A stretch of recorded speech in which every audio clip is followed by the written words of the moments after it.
ज्या विद्यार्थ्यांना समाज कल्याण वसतिगृह म्हणजे गव्हर्नमेंट हॉस्टेलसाठी जर फॉर्म भरायचा असेल तर या व्हिडिओमध्ये आपण संपूर्ण ज्या अपडेट आहे म्हणजे फॉर्म फिलअप या व्हिडिओमध्ये बघणार आहे। तर बघू शकता, सर्वप्रथम तुम्हाला साईटवर यावं लागेल। साईट तुम्हाला व्हिडिओच्या डिस्क्रिप्शनमध्ये दिलेली आहे। तर आपल्याला जी साईट दिलेली आहे या साईटवर आपल्याला आपले ऑनलाईन जे फॉर्म आहे हे फिलअप करायचे, त्यानंतर फॉर्मची प्रिंट काढायची, डॉक्युमेंट्स अटॅच करायचे आणि आपल्या जवळ जेही समाज कल्याणचं वसतिगृह आहे त्या वसतिगृहाला सबमिट करायचे। अशाबद्दलची ही पूर्ण प्रोसेस असणार आहे। तर आपल्याला करायचं आहे सर्वप्रथम ऑनलाईन फॉर्म फिलअप। तर बघू शकता, सर्वप्रथम विद्यार्थी साईटवर आल्यानंतर विद्यार्थ्यांना न्यू रजिस्ट्रेशनमधून त्यांचे रजिस्ट्रेशन करून घ्यायचे आहे। म्हणजे आपल्याला सर्वप्रथम ID आणि पासवर्ड क्रिएट करून घ्यायचा आहे। ID आणि पासवर्ड क्रिएट झाल्यानंतर तुम्हाला तुमचा जो आधार कार्ड आहे तो हे जे अकाउंट असणार आहे लॉग इन केल्यानंतर आपल्याला आपलं आधार कार्ड या अकाउंटसोबत लिंक करून घ्यायचं आहे। समजा एखाद्या विद्यार्थ्यांनी जर ऑलरेडी रजिस्ट्रेशन केलेलं असेल तर त्यांच्याकडे ID आणि पासवर्ड असू शकतो। समजा जर नसेल तर सर्वप्रथम तुम्हाला ID आणि पासवर्ड या साईटला क्रिएट करून घ्यायचं आहे। तर रजिस्ट्रेशनचं जे ऑप्शन आहे इथे क्लिक करा। त्यानंतर बघू शकता तुम्हाला इथे एक युजर नेम क्रिएट करायचा आहे, म्हणजे कोणतेही तुम्ही युजर नेम ठेवू शकता। तर आधार कार्ड युजर नेम तुम्ही यूज करू शकता। त्यानंतर इथे एक पासवर्ड सेट करा, तुमचा ईमेल ID टाका, मोबाईल नंबर टाका। ईमेल IDवर सुद्धा OTP येणार, मोबाईल नंबरवर सुद्धा OTP येणार। त्यानंतर इथे कॅप्चा टाका आणि सेव्हला क्लिक करा। तुमचा युजर नेम आणि हा पासवर्ड रेडी होऊन जाणार। हा युजर नेम आणि पासवर्डनी आपल्याला करून घ्यायचा आहे आता लॉग इन। आपला फॉर्म आपल्याला सर्वप्रथम लॉग इन करून घ्यायचा आणि त्यानंतरच आपण आपला फॉर्म फिलअप करू शकतो। तर सर्वप्रथम आधार कार्डसुद्धा लिंक करून घेणं अतिशय गरजेचं असणार आहे। ID टाका, पासवर्ड टाका, हा कॅप्चा इथे इन्सर्ट करा आणि लॉग इनला क्लिक करा। लॉग इन केल्यानंतर तुम्ही तुमच्या प्रोफाईलमध्ये इन्सर्ट होणार। त्यानंतर तुम्हाला अशा प्रकारे दोन ऑप्शन दिसून पडत असेल। तर पहिल्या नंबरचं ऑप्शन SC कास्टसाठी आहे, सेकंड नंबरचं ऑप्शन OBC VJNT हे जे कॅन्डिडेट आहेत त्यांच्यासाठी आहे। तर आपल्याला एक नंबरच्या फॉर्ममध्ये क्लिक करायचं आहे, कारण की आपल्याला जेही समाज कल्याणचे जे वसतिगृह आहेत त्यांच्यामध्ये फॉर्म भरायचा आहे। यामध्ये OBC वाले VJNT बाकी जेही विद्यार्थी आहे हे यामध्ये फॉर्म फिलअप करू शकतात। त्यानंतर बघू शकता इथे तुम्हाला हॉस्टेल ॲप्लिकेशन आणि स्वाधार ॲप्लिकेशन दोन ऑप्शन आहेत। तर सर्वप्रथम आपल्याला हॉस्टेल ॲप्लिकेशन भरायचं आहे, तर इथे प्रोसीड ॲप्लिकेशनला क्लिक करा। त्यानंतर तुम्हाला बघू शकता अशा प्रकारे दोन ऑप्शन असेल, एक्झिस्टिंग आणि न्यू। तर आपल्याला नवीन फॉर्म आहे आपले आणि फर्स्ट इयरसाठी आहे, कारण वसतिगृहातले जे फॉर्म आहे आपल्याला फर्स्ट इयरसाठीच भरता येतात समाज कल्याण वसतिगृहाला। त्यामुळे तर इथे न्यूला क्लिक करा, इथे हॉस्टेलला क्लिक करा आणि इथे प्रोफेशनल कोर्स एकच ऑप्शन सध्या उपलब्ध आहे, त्यामुळे इथे प्रोफेशनल कोर्सला क्लिक करा। अशा प्रकारे संपूर्ण माहिती फिलअप करून घ्या। त्यानंतर इथे तुमचे नाव, जन्मतारीख, इथे मॅरिड अनमॅरिड, वडिलाचे नाव, आईचे नाव, त्यानंतर ऑर्फन म्हणजे अनाथ आहात का, अशा प्रकारे तुम्हाला संपूर्ण माहिती दिली आहे। अनाथ असाल तर यस करा, अदरवाईज नो करा। अशा प्रकारे संपूर्ण माहिती फिलअप करा। त्यानंतर इथे तुमची कास्ट सिलेक्ट करा, पोटजात सिलेक्ट करा, कास्ट सर्टिफिकेट नंबर टाका, कोणत्या जिल्ह्यातून तुम्हाला कास्ट सर्टिफिकेट मिळालेली आहे ते टाका। अप्लिकंट नेम इथे तुम्ही इन्सर्ट करा। त्यानंतर तुम्हाला कास्ट सर्टिफिकेट कोणी दिलेली आहे, SDO आहे, तहसीलदार आहे, जेही असेल तुमच्या कास्ट सर्टिफिकेटवर त्याप्रकारे इन्सर्ट करा।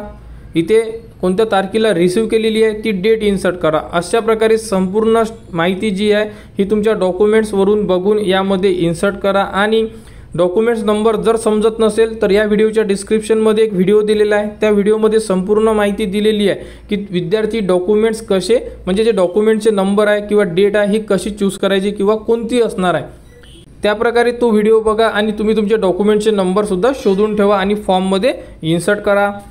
त्यानंतर बघू शकता इथे जेवढे कास्ट दिलेले आहेत तेवढे विद्यार्थी समाज कल्याण वसतिगृहासाठी फॉर्म भरू शकतात। एकदा यामध्ये दिलेल्या संपूर्ण कास्ट चेक करून घ्या आणि तुम्ही या कास्टमध्ये असाल तर तुम्ही यासाठी फॉर्म फिलअप करू शकता।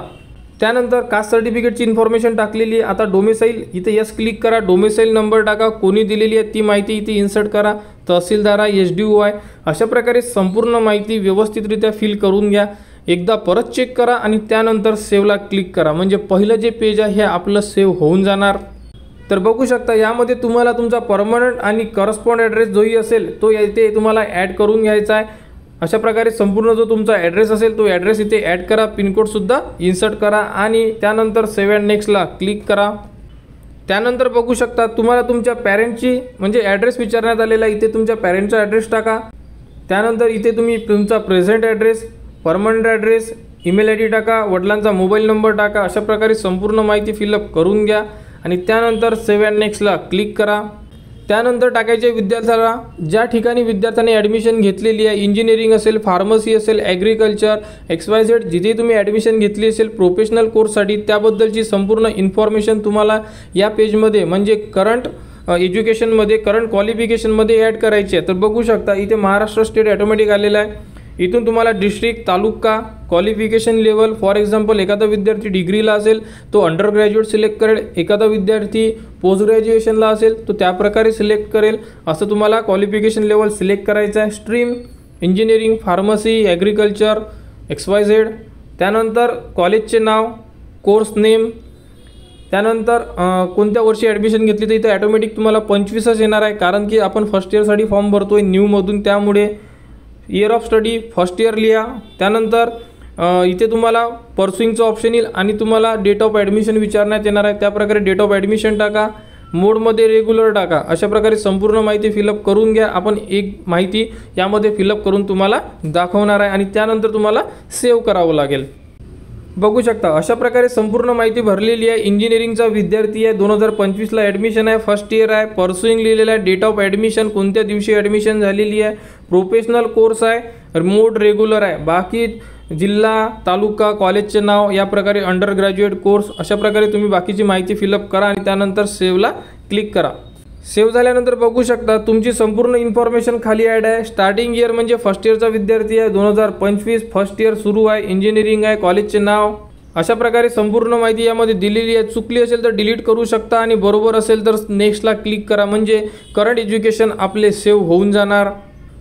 त्यानंतर टाकायचा विद्यार्थ्यांना पास एज्युकेशन. आता ग्रॅज्युएशनवाला विद्यार्थी आहे, कंप्लीट काय केलेलं आहे 10वी आणि 12वी. तर यामध्ये तुम्हाला 10वी आणि 12वी ही संपूर्ण माहिती फिलअप करायची आहे. पर्सेंटेज व्यवस्थित टाका, कारण तुमचा नंबर 12वीच्या पर्सेंटेजवरच लागणार आहे ग्रॅज्युएशनला. आणि पोस्ट ग्रॅज्युएशन जर पाहिजे असेल तर तुम्हाला डिग्रीचे मार्क्स जे राहणार आहे त्यावर तुमचं पोस्ट ग्रॅज्युएशनचं सिलेक्शन होणार आहे. तर मार्कशीट आणि मार्क्स हे व्यवस्थितरित्या तुम्हाला यामध्ये ॲड करावं लागेल. जसं की इथे इन्स्टिट्यूट स्टेट म्हणजे महाराष्ट्र, जिल्हा, तालुका, क्वालिफिकेशन लेवल 10वी किंवा 12वी, म्हणजे 10वी पण करा आणि 12वी पण ॲड करा, दोन्ही पण ॲड करावं लागेल, कारण 10वी कंपल्सरी आहे आणि 12वीच्या भरोशावर तुमचा नंबर लागेल, म्हणून तुम्हाला 12वीचे सुद्धा यामध्ये मार्क्स ॲड करणं आहे.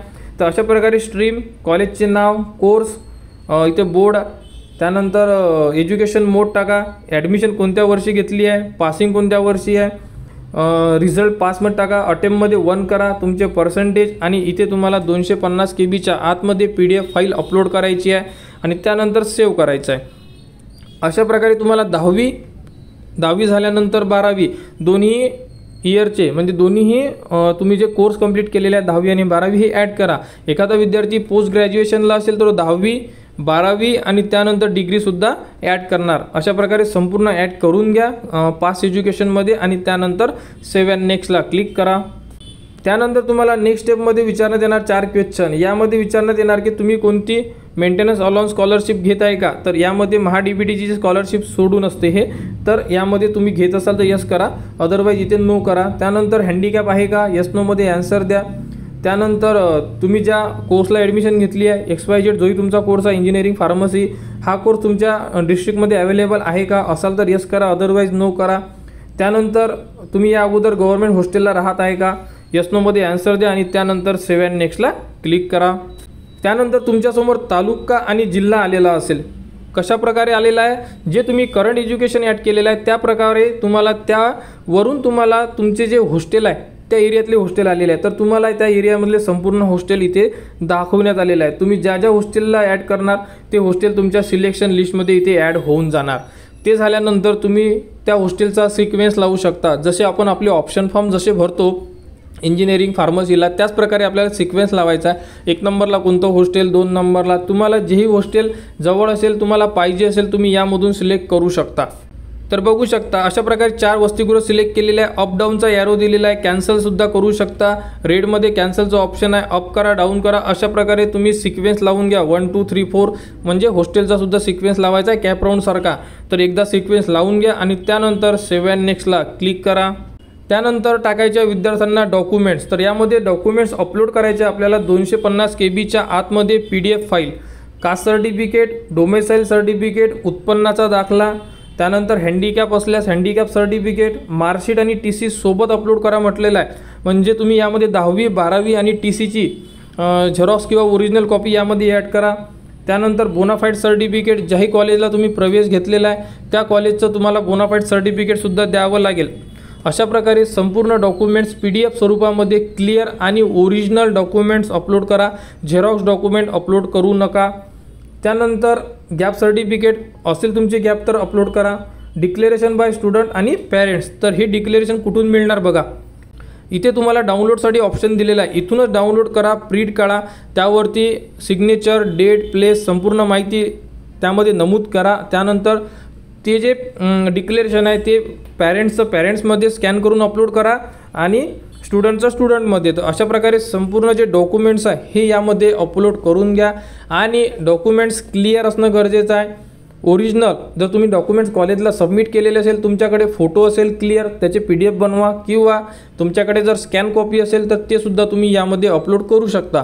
आणि राहिला प्रश्न हॉस्टेलला, तर हॉस्टेलला आपल्याला झेरॉक्स सबमिट करायच्या संपूर्ण डॉक्युमेंट्सच्या. तर अशा प्रकारे तुम्ही हा फॉर्म फिलअप करू शकता. त्यानंतर आपल्याला करायचं आहे preview and submit. Preview and सबमिटला क्लिक केल्यानंतर आपण आपला फॉर्म चेक करू शकतो. त्यामध्ये दिलेली संपूर्ण एकूण एक इन्फॉर्मेशन आपल्याला प्रॉपर चेक करणं आहे, जेणेकरून फॉर्ममध्ये चुका झाल्या नाही पाहिजे. आणि फॉर्मला एडिट ऑप्शन नाही आहे. एकदा जर तुम्ही फॉर्म सबमिट केला तर तुम्ही ना हॉस्टेल ॲड करू शकत ना कोणतीही इन्फॉर्मेशन ॲड करू शकत. म्हणजे तुमचा फॉर्म फायनल सबमिट होऊन जाणार, त्याला एडिट ऑप्शन नाही आहे. डायरेक्टली तुमचा फॉर्म त्रुटीत येणार आणि तो सुद्धा जेव्हा वसतिगृह चेक करेल तेव्हा. त्यामुळे चुका व्हायला नको म्हणून संपूर्ण जो फॉर्म आहे हा व्यवस्थितरित्या फिलअप करून घ्या. आणि त्यानंतर प्रिव्ह्यू अँड सबमिटला क्लिक करा. त्यानंतर बघू शकता तुमच्यासमोर संपूर्ण फॉर्म तुमचा दिसून पडेल. तुम्ही संपूर्ण माहिती चेक करा. इथून टाकलेले एकूण एक डॉक्युमेंट्स व्यवस्थित परत क्लिक करून चेक करा की तुम्ही इन्कममध्ये इन्कमच टाकलेलं आहे का, मार्कशीटमध्ये मार्कशीटच आहे का. संपूर्ण फॉर्म 1 2 3 वेळा चेक करा. एडिट ऑप्शन नाही आहे, मी क्लिअर सांगतोय. त्यानंतर जर संपूर्ण माहिती ओके असेल तर इथे चेकबॉक्स दिलेला क्लिक करा. प्रोसीड टू अप्लायला क्लिक करा. प्रोसीड टू अप्लायला क्लिक केल्यानंतर तुमचा फॉर्म फायनल सबमिट होऊन जाणार. एकदा फायनल सबमिट झालेला फॉर्म आपण एडिट करू शकत नाही जोपर्यंत तो फॉर्म त्रुटीमध्ये येत नाही. आणि फॉर्म सबमिट झाल्यानंतर फॉर्मची प्रिंट काढा, संपूर्ण डॉक्युमेंट्स अटॅच करा आणि आपल्या जवळच्या जेही समाज कल्याण ऑफिस आहे किंवा वसतिगृह आहे तिथे व्हिजिट करा, त्यांच्याकडे तुमचा फॉर्म सबमिट करा. अशा प्रकारे तुम्ही तुमचे फॉर्म भरू शकता. आणि वसतिगृहाला फॉर्म सबमिट करणं अतिशय गरजेचं आहे. एकदा वसतिगृहाला व्हिजिट करा, संपूर्ण माहिती घ्या. आपल्यापर्यंत जी माहिती येईल ती तुम्हाला आपल्या चॅनलवर देण्यात येणार. तर प्रोफेशनल कोर्ससाठी ज्याही विद्यार्थ्यांना फॉर्म भरायचे होते या प्रोसेसनी तुम्ही तुमचे फॉर्म फिलअप करू शकता. तर लवकरात लवकर आपले फॉर्म भरा आणि पुढील अपडेटसाठी आपल्या चॅनलच्या कनेक्टमध्ये राहा. चॅनलला सबस्क्राईब करा व हा व्हिडिओ इतरांपर्यंत शेअर करा.